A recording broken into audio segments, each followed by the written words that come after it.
Looking back on my school and university years, I often wonder how much of my life was dictated by expectations rather than choice.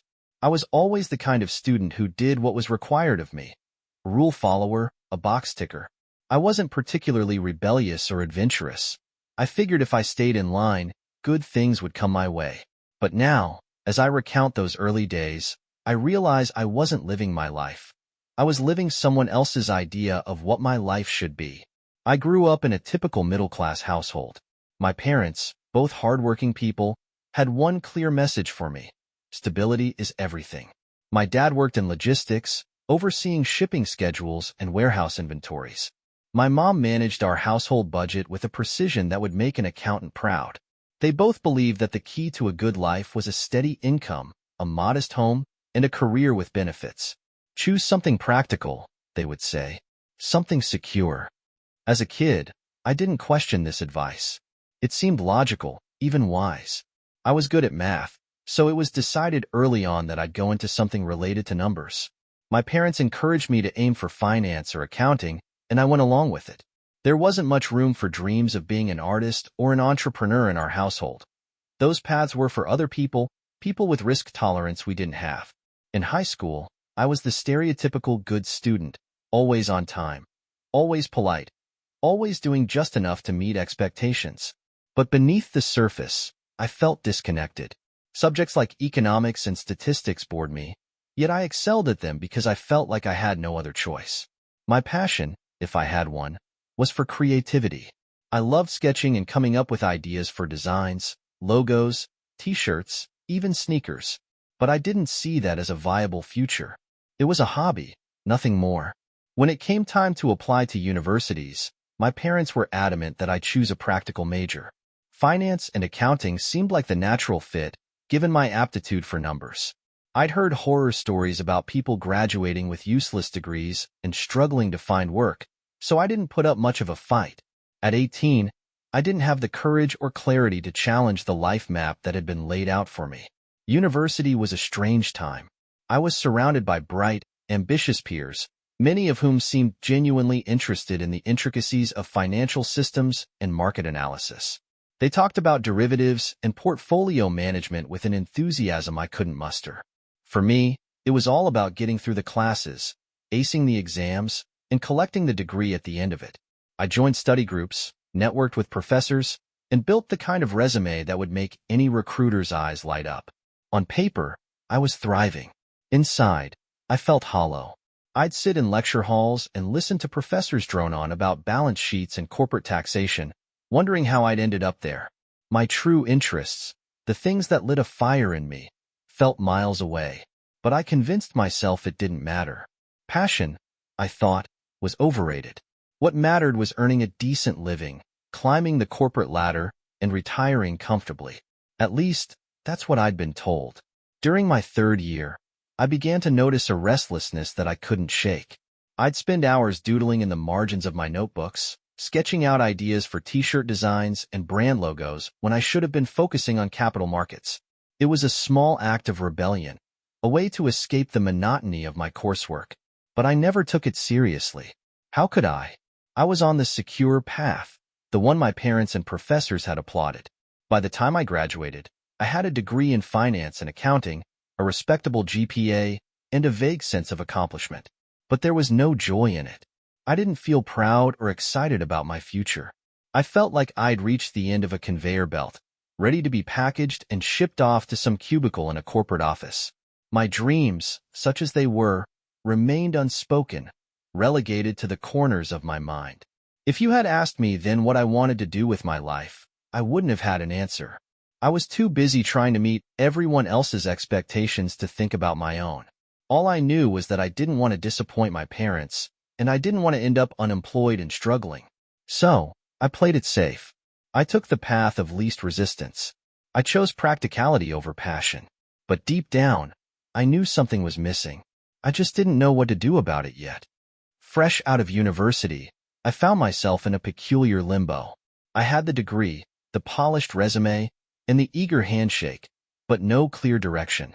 The job market was competitive, and while I wasn't desperate, I wasn't thrilled either. I scrolled through job postings daily, applying to anything remotely related to finance, but I wasn't picky about the role or company. My sole criterion was that it needed to sound respectable enough to make my parents proud. It was by sheer coincidence, or perhaps luck, that I stumbled into my first opportunity. A friend of a friend mentioned a vacancy at a mid-sized logistics firm. They weren't looking for someone with advanced experience, just a quick learner who could help out in the finance department. I wasn't particularly interested in logistics or supply chain management, but I knew better than to dismiss a lead in my position. A job was a job. I showed up to the interview nervous but determined. The office was unremarkable. Gray carpets, fluorescent lights, and an open floor plan that made privacy a luxury. My interviewer, a middle-aged man with a stern face, scanned my resume as though searching for flaws.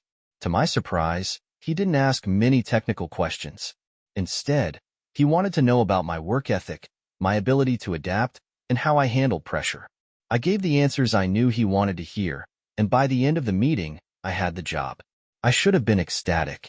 It was my first real step into the professional world, the beginning of what my parents would call a stable career. But as I sat at my desk on the first day, staring at spreadsheets filled with shipping invoices and cost analyses, I couldn't shake the feeling that I was out of place. The work was mundane, the kind of task that felt important but uninspiring.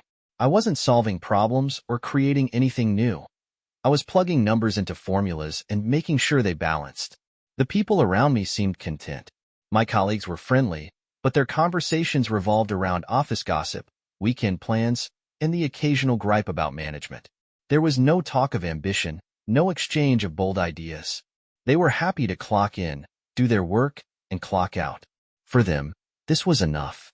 For me, it was suffocating. Still, I went along with it. I worked diligently, stayed late when needed, and even took on extra projects to prove myself. My supervisor noticed and began assigning me more responsibilities, which I accepted with feigned enthusiasm. I told myself this was the way to build a career. Keep your head down, work hard, and wait for the rewards to come. But the rewards felt hollow. Each promotion or bonus was like a gold star on a chart that I didn't care about. Outside of work, my life was equally uninspired.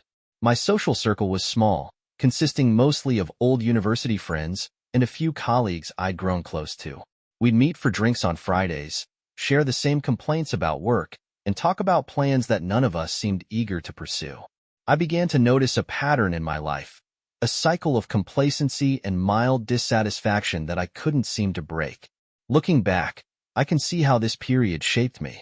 It taught me the value of discipline, of showing up and doing the work even when you don't feel like it. But it also showed me what happens when you settle for something you don't truly want. I was earning a steady paycheck, but I wasn't growing. I wasn't learning anything new or challenging myself in meaningful ways. The turning point came when I realized that this wasn't just a phase. It was becoming my life. Months turned into years, and the restlessness I'd felt in university only grew stronger. I began to resent the job that once seemed like a lucky break. The spreadsheets, the invoices, the endless meetings, they all blurred together into a monotony that drained me. I started asking myself questions I didn't have answers to. What am I doing here? What do I actually want? At the time, I didn't know how to answer those questions. All I knew was that I couldn't keep going like this. I felt like I was standing still while the world moved on around me. Something needed to change, but I didn't yet have the courage to take the first step. So, I stayed in place, hoping that something, anything, would come along to shake me out of my stupor. That hope, as naive as it was, would eventually lead me down a path I never expected. But for now, I was stuck in a life that felt like a placeholder, waiting for the moment when everything would finally begin. My 20s unfolded like a slow-motion film, filled with fleeting highs, drawn-out lows, and a nagging feeling of disconnection. I'd thought that landing a stable job would bring clarity, but instead, it magnified a quiet discontent that shadowed me through those years. At work, I became a reliable cog in the machine. My role expanded, and I found myself managing accounts for larger clients, analyzing operational costs, and creating financial forecasts.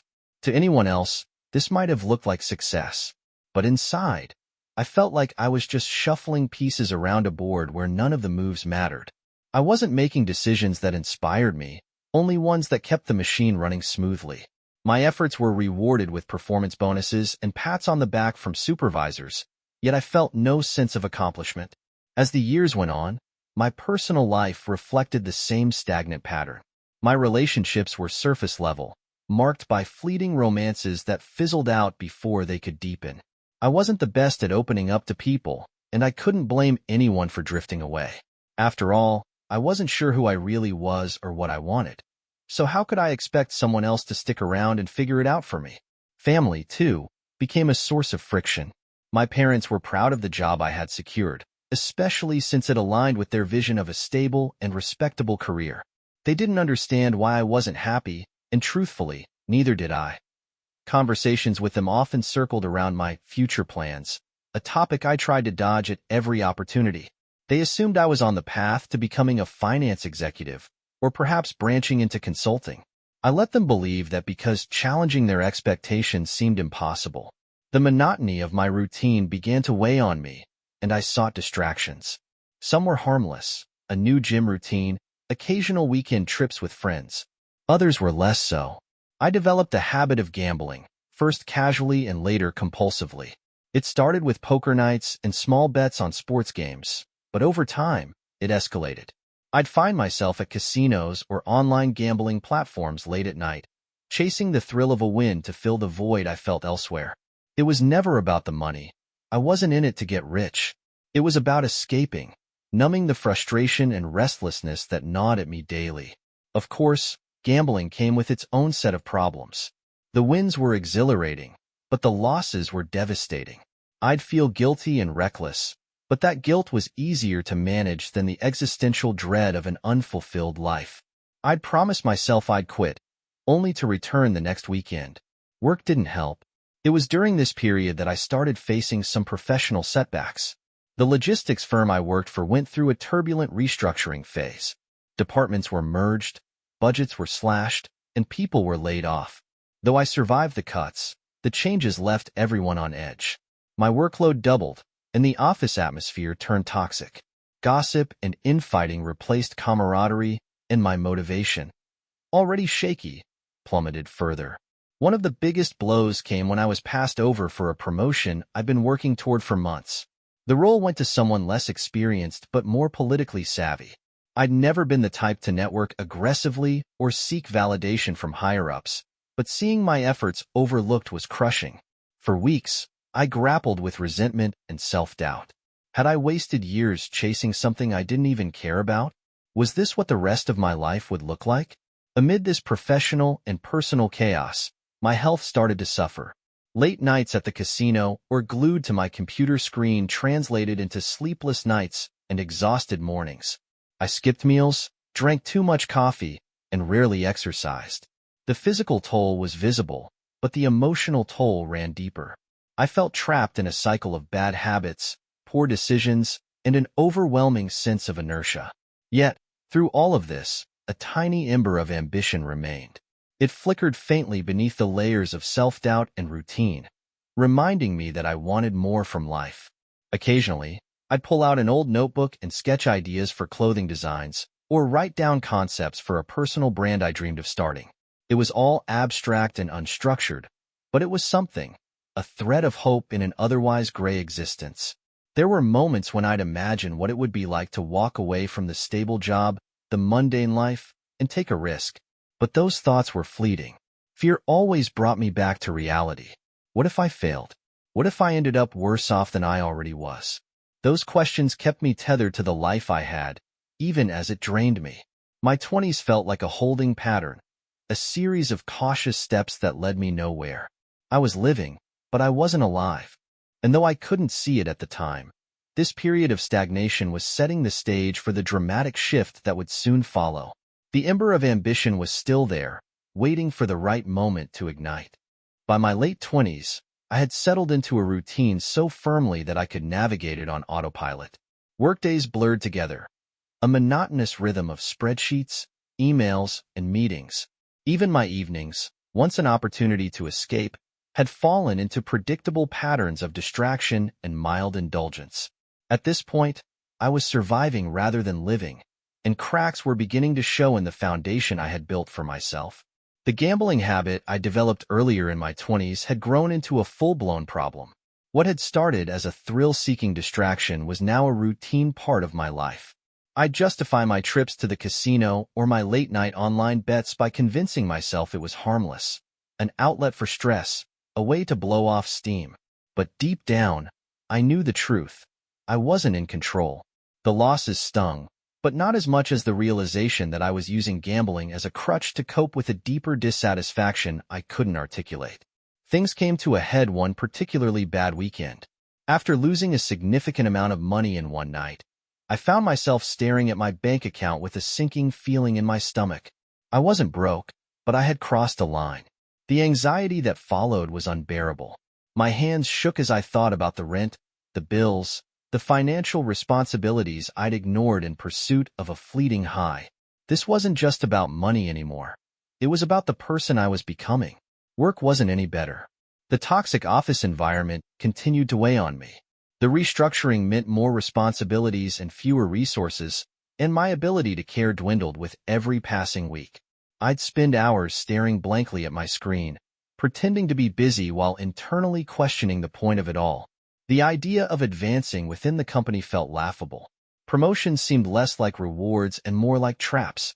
More work, more stress, and no real fulfillment. My family, of course, saw none of this. I kept up the facade of stability during phone calls and visits, assuring them everything was fine. They were proud of the life they thought I was building, and I didn't have the heart to shatter their illusions.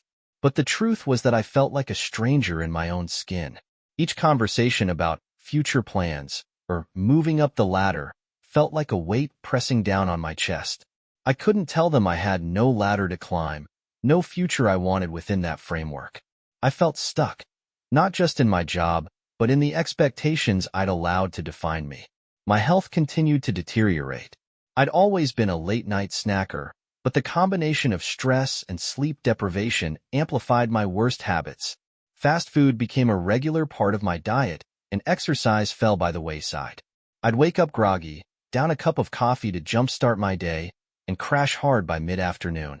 It was a cycle of exhaustion that seemed impossible to break. Despite all of this, a small part of me resisted complete despair. The ember of ambition that had flickered through my 20s refused to extinguish entirely. Every now and then, I'd stumble across a piece of inspiration that reignited my desire to create. Whether it was a striking ad campaign, a unique clothing design, or a story of someone breaking free from the corporate grind, these moments stirred something in me. They reminded me of the dreams I'd buried beneath years of practicality and fear. One evening, after another grueling day at work, I found myself digging through an old box of notebooks. In it, I found sketches and notes from my university days, designs I'd drawn when I still allowed myself to dream. Flipping through those pages, I felt a pang of nostalgia and longing. I'd forgotten how much joy those ideas had brought me. For a moment, I allowed myself to imagine what it would be like to turn those sketches into something real. A clothing line, perhaps. A brand that was entirely mine. But reality came crashing back, as it always did. The idea felt absurd. Who was I to think I could build something like that? I had no experience, no connections, no resources. Starting a business required courage, capital, and a willingness to fail, none of which I possessed. Still, the thought lingered, stubbornly refusing to fade. The breaking point came not long after. It was a Thursday afternoon, and I'd spent the better part of the day in back-to-back meetings that accomplished nothing. As I sat at my desk, staring at the clock, an overwhelming wave of frustration washed over me. I realized that if I didn't make a change soon, this would be my life. A series of empty tasks and unfulfilled dreams. I'd like to say that this realization was a moment of clarity, but it wasn't. It was messy and chaotic, filled with doubts and second-guessing. Yet, it was enough to spark action. That night, I opened my laptop and started researching what it would take to start my own brand. It was a small step, almost imperceptible in the grand scheme of things, but it was a step nonetheless. For the first time in years, I felt a glimmer of hope, a sense that maybe, just maybe, I could rewrite my story. The moment I decided to quit my job felt surreal. It wasn't a spur-of-the-moment decision. It had been simmering for months, building slowly through sleepless nights and endless deliberations. But once the words were spoken, there was no turning back. I walked out of the office for the last time with a strange mix of exhilaration and terror. I was free, yes, but I was also untethered, floating in a sea of uncertainty. I'd spent the weeks leading up to my resignation meticulously planning my next steps. My first move was to revisit the sketches and notes I had rediscovered in that old box.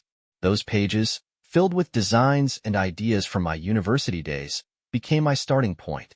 They were rough and unpolished, but they represented something I hadn't felt in years: possibility. I began to envision what my brand could look like, what it could stand for, and how it could grow into something meaningful. I knew starting a clothing brand would be a monumental task, especially with no prior experience in the industry. But I also knew that playing it safe had brought me nothing but frustration and dissatisfaction. If I was going to fail, I decided, I'd rather do it chasing something that mattered to me. The first step was creating a structure, a blueprint for what I wanted to achieve. I spent countless hours researching the basics of launching a clothing line, sourcing materials, manufacturing processes, marketing strategies, and distribution channels.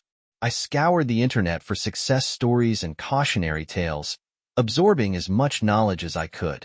It was overwhelming, but it was also invigorating. For the first time in years, I felt alive. Money, of course, was a concern. I'd saved a decent amount from my job, but it wasn't nearly enough to fund a full-fledged business. To stretch my resources, I decided to start small. Instead of trying to launch an entire collection, I focused on a single product: t-shirts. They were simple, versatile, and a great canvas for the bold, minimalist designs I had in mind. My plan was to create a small batch, sell them online, and reinvest any profits into expanding the brand. Finding a manufacturer was my first major challenge. I reached out to countless suppliers, comparing costs, minimum order quantities, and production timelines. Most of them were either too expensive or required orders far larger than what I could afford. It was a frustrating process, filled with rejection and dead ends. But eventually, I found a small, family-owned factory willing to work with me on a limited run. They were based overseas, which added logistical complications, but their enthusiasm for my designs gave me confidence. Next came the branding. I wanted my line to stand out, to resonate with people who, like me, were searching for something more meaningful in their lives. I spent weeks brainstorming names, creating logos, and refining the brand's message. In the end, I chose a name that reflected my own journey: Foundry. It symbolized transformation, creation, and forging something new out of raw materials. The logo was simple but striking: a stylized anvil surrounded by clean, modern typography. Building an online presence was another uphill battle.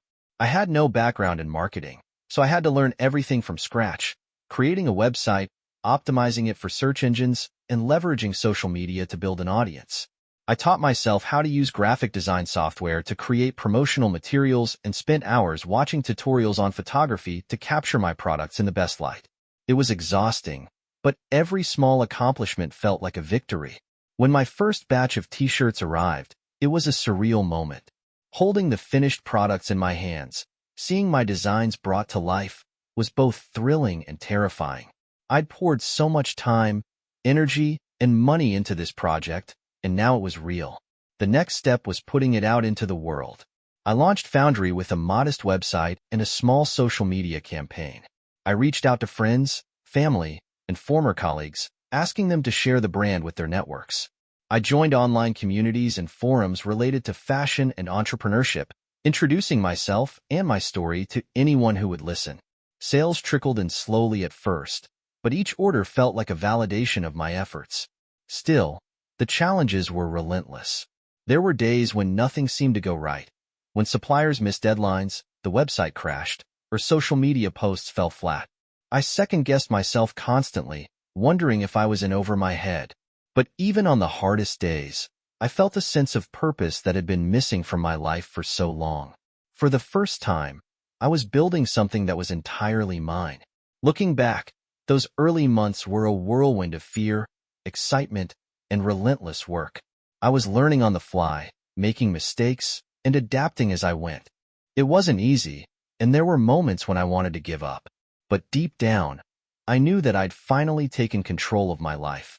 And no matter what happened next, I was determined to see it through. Failure didn't arrive as a single thunderclap.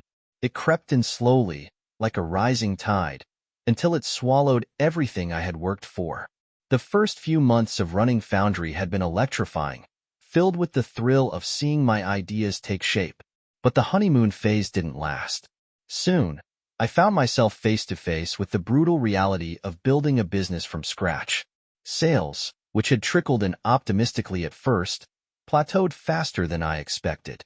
My social media campaigns, painstakingly crafted and launched with high hopes, seemed to vanish into the void. Posts garnered a handful of likes, mostly from friends and family, while my website traffic crawled to a halt. I refreshed the analytics dashboard obsessively, willing the numbers to improve, but they didn't. The silence was deafening. Meanwhile, expenses loomed like a storm on the horizon. I had underestimated just how quickly costs could spiral out of control. Manufacturing delays meant missing out on key promotional windows. A botched shipment, the fault of an error I'd overlooked, resulted in a batch of t-shirts arriving damaged. Worse still, some customers complained publicly, posting reviews that left me scrambling to defend my fledgling brand.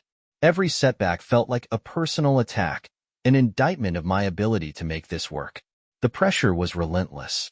I burned through my savings faster than I thought possible.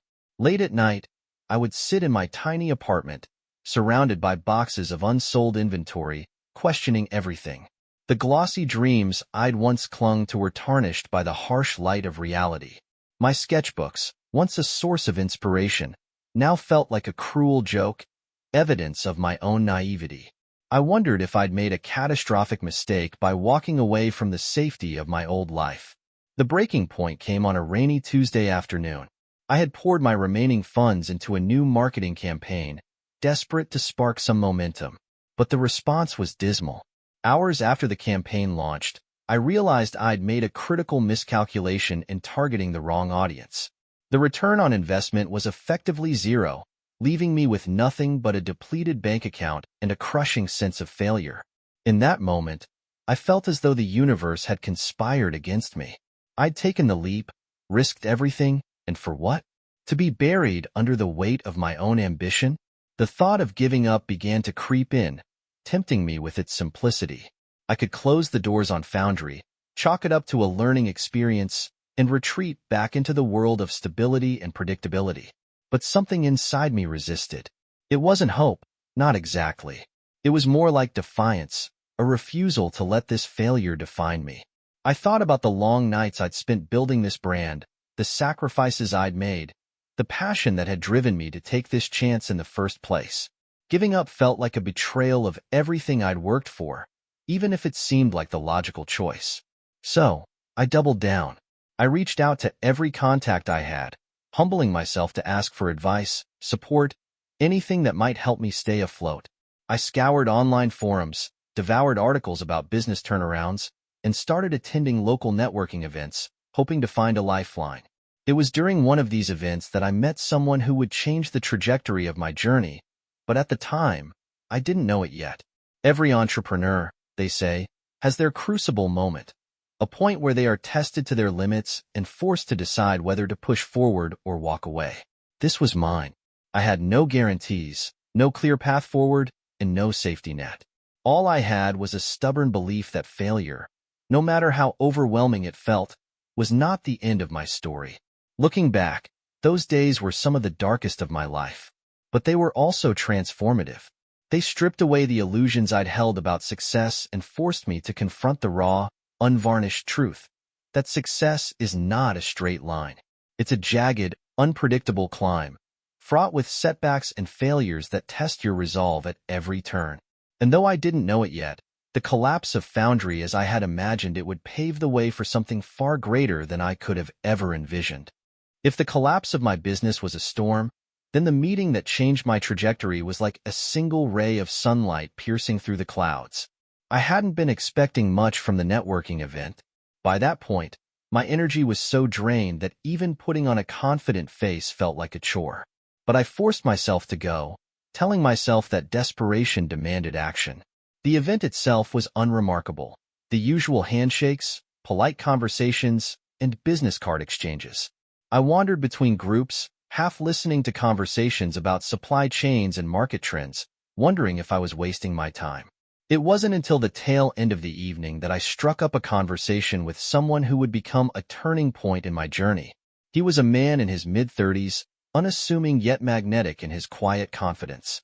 He introduced himself as Ethan, a former marketer who had pivoted into consulting for small businesses. What struck me wasn't just his professional background, but the genuine curiosity he showed in my story. As I spoke about Foundry, the highs, the lows, and the devastating mistakes, he listened intently, asking questions that made me reflect on my own decisions. "You're not doing it wrong," he said at one point, almost as if reading my thoughts. "You're just figuring it out. Every entrepreneur goes through this." Those words felt like a balm for my battered confidence. For months, I'd been carrying the weight of my failures, blaming myself for every misstep. Hearing someone else acknowledge the struggle as part of the process gave me a spark of hope I hadn't felt in weeks. Ethan didn't offer me a miracle solution that night, but he did offer me his contact information and a simple suggestion. "Let's grab coffee sometime. I'd love to help if I can." True to his word, Ethan became an informal mentor in the months that followed. Over countless coffee meetings and late-night emails, he helped me dissect what had gone wrong with Foundry. He pointed out flaws in my marketing strategy, helped me identify my true target audience, and taught me how to build a brand that resonated on a deeper level. But more than that, he reignited my belief in what I was trying to create. One of Ethan's first suggestions was to shift my focus from products to people. "You're not just selling t-shirts," he said. "You're selling an idea, a feeling, a connection. Build that, and the sales will follow." With his guidance, I reimagined Foundry from the ground up. I refined the brand's message, centering it on themes of resilience and self-discovery, values that mirrored my own journey. I started telling my story more openly, sharing the struggles and lessons behind the designs. To my surprise, this vulnerability resonated with people in a way I hadn't anticipated. The brand began to feel less like a business and more like a community. Another pivotal change came when Ethan introduced me to the concept of collaborations. He encouraged me to reach out to influencers, artists, and other small businesses whose values aligned with Foundry's mission. These partnerships not only expanded my reach, but also lent credibility to my fledgling brand. I partnered with a local street artist for a limited edition collection and organized pop-up events that brought the online community into the real world. Slowly but surely, the momentum began to shift. But it wasn't all smooth sailing. In the midst of this revival, I faced an unexpected hurdle that tested everything I'd rebuilt. A large shipment of my newly designed collection was delayed due to logistical issues, threatening to derail a major launch campaign. The stress was suffocating, but this time, I approached the problem differently. Instead of panicking, I leaned on the lessons I'd learned. I communicated transparently with my customers, offering updates and even personal notes of apology. To my surprise, the response was overwhelmingly supportive. People appreciated the honesty, and the delay ended up strengthening the connection between the brand and its audience. By the end of that year, Foundry was no longer just surviving, it was thriving. Sales picked up steadily, and the community around the brand grew in ways I'd never imagined. For the first time, I felt like I was on solid ground, building something that had the potential to last. Looking back, I can see that meeting Ethan wasn't just luck. It was a reminder that no one succeeds alone. His mentorship was the lifeline I didn't know I needed, and his belief in my vision gave me the strength to keep going. The struggles hadn't disappeared, but I was no longer afraid of them. Instead, I saw them as part of the process, stepping stones on the path to something greater. Momentum has a way of snowballing once it finally takes hold, and by the time the next year rolled around, Foundry was thriving in ways I had only dared to dream. Collaborations were gaining traction, sales were climbing steadily, and the brand's growing community felt like a testament to the values I had poured into it. Yet, as I'd come to learn, success is rarely linear, and the unexpected had a way of keeping me humble. What should have been an ordinary day started with an email that stopped me in my tracks. It was from a prominent influencer, a person whose reach extended far beyond anything I could have achieved on my own. They had stumbled across one of my t-shirts during an event and were captivated not just by the design but by the story behind the brand. They wanted to feature Foundry in a series they were running about purpose-driven businesses. I reread the email 3 times, half convinced it was a scam. But after confirming its legitimacy, I felt an exhilaration that I hadn't experienced since my first sale. This could be it, I thought. The breakthrough I'd been waiting for. I threw myself into preparing for the feature, creating new content and ensuring my website was polished and ready for the influx of traffic I hoped would follow. When the feature went live, the response was overwhelming. Traffic to my website skyrocketed, and orders poured in faster than I could process them. For days, I was glued to my laptop, answering customer inquiries, coordinating shipments, and basking in the glow of newfound success. The influencer's endorsement had given Foundry a level of visibility I could never have achieved on my own, and the community around the brand grew exponentially as a result. But amidst the excitement, an unexpected challenge arose. The sudden surge in demand put immense pressure on my supply chain. My small overseas manufacturer, which had been perfect for small batch production, struggled to keep up with the influx of orders. Delays became inevitable, and I found myself juggling the demands of growth with the reality of limited resources. One particularly stressful night, as I sifted through a mountain of emails, I realized I needed help. Foundry had grown beyond what I could manage alone, and if I wanted to sustain this momentum, I had to expand my team. It was a daunting prospect. Bringing in others meant relinquishing some control, and I worried about whether I could afford to hire the right people. But the alternative, burning out and watching everything I'd built crumble, was not an option. With Ethan's guidance, I began assembling a small but passionate team. I brought on a logistics expert to streamline production and delivery, a customer service representative to handle inquiries, and a social media manager to keep the brand's online presence thriving. It wasn't easy, and there were growing pains as we adjusted to the new dynamics, but the difference was undeniable. With their support, I could focus on what I did best, creating and innovating. The next few months were a whirlwind. We launched a new collection that sold out within days, thanks to a combination of strategic marketing and the loyal community that had rallied around Foundry. We hosted our first pop-up shop in a major city, where I had the chance to meet customers face-to-face and hear their stories. Many of them shared how the brand's message had resonated with them, how it had inspired them to take risks and embrace their own journeys. Hearing those words felt like the ultimate validation of everything I had worked for. Yet, the most unexpected event came when a major retailer reached out with an offer to stock Foundry's products in select stores.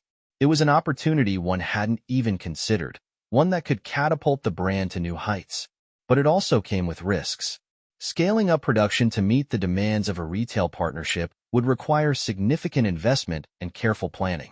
The prospect was both thrilling and terrifying. After weeks of deliberation and late-night strategy sessions, I decided to take the leap. The retailer's first order was massive, far exceeding anything I'd handled before. Coordinating production and delivery was a logistical nightmare, but with my team's support, we pulled it off. Seeing Foundry's products displayed in a retail store for the first time was surreal. It was a moment that underscored just how far the brand had come. As the year drew to a close, I found myself reflecting on the journey.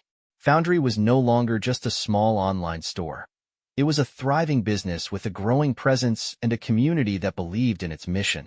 The road hadn't been easy, and there were still challenges ahead, but I felt a sense of fulfillment that I had never known before. Success, I realized, wasn't about avoiding risks or eliminating failure. It was about learning to navigate the chaos, to adapt and grow in the face of uncertainty. And as I looked ahead, I knew that this was just the beginning.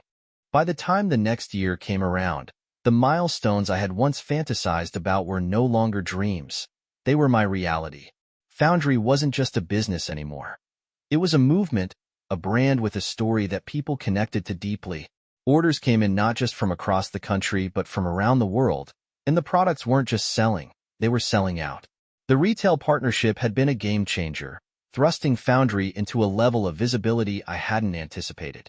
Walking into a major store and seeing my products on display was surreal, almost dreamlike. I lingered near the shelves during those first weeks, covertly watching as customers picked up a shirt or hoodie, running their fingers over the fabric and reading the tags. Seeing strangers engage with something I had created was an indescribable feeling, a mix of pride, gratitude, and disbelief. But even with this success, the work didn't stop. Scaling a business brought its own set of challenges, and every milestone came with new hurdles to overcome. Larger orders required larger capital investments, and with visibility came scrutiny. Customers expected more: faster shipping, flawless quality, and consistent innovation. My team grew to accommodate the increased workload, and while having more hands on deck was a relief, managing a growing organization was a skill I had to learn quickly. Through it all, I remained committed to Foundry's core values. I refused to compromise on quality, even when cheaper options were tempting. I continued to engage with the brand's community, listening to their feedback and sharing the journey with them. These principles, I believed, were the foundation of Foundry's success, and I wasn't willing to sacrifice them for short-term gains. One of the most rewarding aspects of this phase was the stories I began to hear from customers. People would reach out to share how the brand had inspired them to take risks, to embrace their own creativity, or to persevere through their struggles. Each story reminded me why I had started this journey in the first place. Foundry wasn't just about clothing. It was about connection, about resilience, about forging something new out of the challenges life throws your way. Amid the success, I allowed myself to finally enjoy the fruits of my labor. For years, I had poured everything back into the business, living frugally and working relentlessly. But now, I started to indulge in the life I had built. I traveled to places I had always dreamed of visiting, indulged in small luxuries, and spent more time with the people who mattered most. For the first time in a long time, I felt a sense of balance, a life that was both fulfilling and sustainable. Yet, even as I stood at this summit, I knew that success was not a destination. It was a journey, one that required constant growth and adaptation. The challenges ahead would be different from those I had faced before, but they were challenges I was ready to embrace. Foundry had become more than a brand. It was a testament to what was possible when you dared to take risks and stayed true to your vision. Reflecting on the years that had brought me here, I felt a profound sense of gratitude, not just for the success, but for the struggles that had made it possible. Each failure, each setback, each sleepless night had been a stepping stone, shaping me into the person I needed to become to reach this point. As I stood in my office one evening, looking out at the city skyline, I thought about the journey that lay ahead. The summit I had reached was just one of many, and I was excited to see what new heights could be achieved. But for now, I allowed myself a moment to breathe, to appreciate how far I had come. Success, I realized, wasn't about arriving at a perfect place where everything was easy. It was about learning to embrace the climb, to find joy in the process, and to share that journey with others.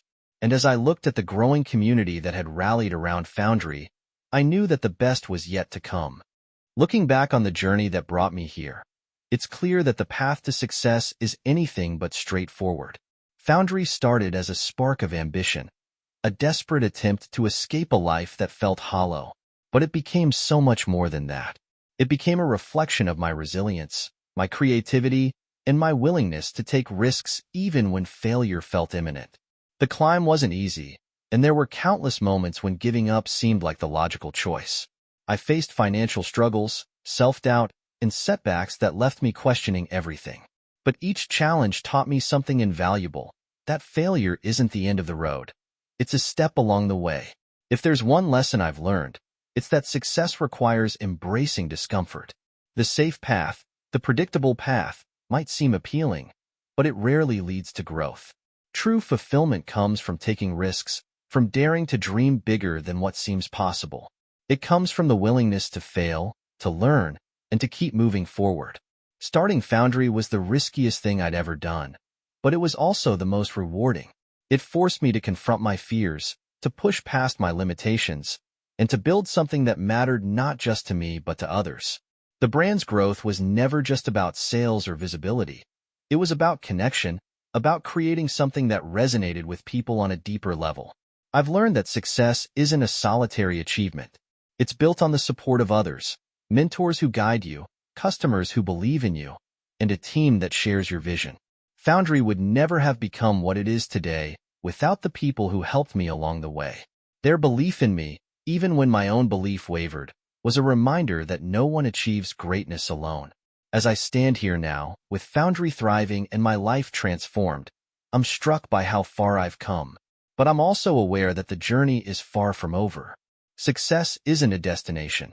It's a continuous process of growth, adaptation, and exploration.